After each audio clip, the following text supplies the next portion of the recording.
Hi, and welcome to a BridgePay tutorial on how to purchase an item on the online store. For your school, you will see a website that is similar to this, and you will also see all the activities on the top next to the logo of where items will be placed in terms of what category they belong to. If I was to click on activities, I would then see the subcategories on the middle of the page to the left-hand side, and I can then click on each subcategory and see the corresponding items for that particular subcategory and also category as well.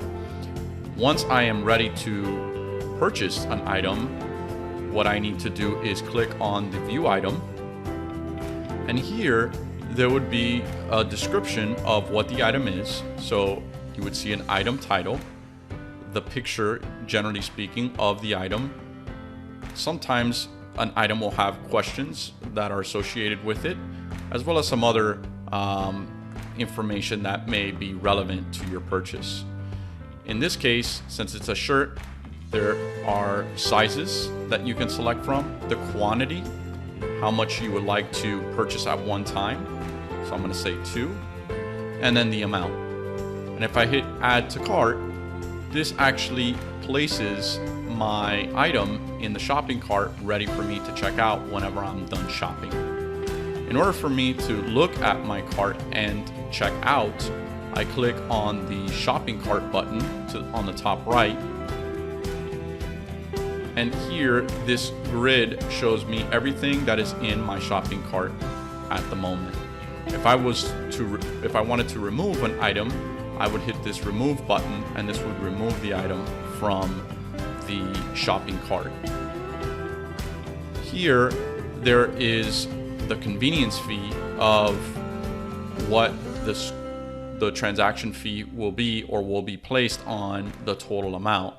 And this total here is the total amount that the user or the consumer will pay. Generally speaking, a lot of schools apply a convenience fee because it helps pay for the cost of the software or other initiatives that the school may have. So in order for the school to make the $32 in this example even, they pass a convenience fee to the consumer. To check out and pay with a credit card, you would first have to fill out the student information and then the billing information along with the credit card and other details that are associated with the credit card to be able to make the purchase. Once all this information is entered into this form, you would then click on the Make Purchase button. There would be a load bar that you would see on the screen, and if everything is successful, you would see a successful status message in green that said your transaction was successful.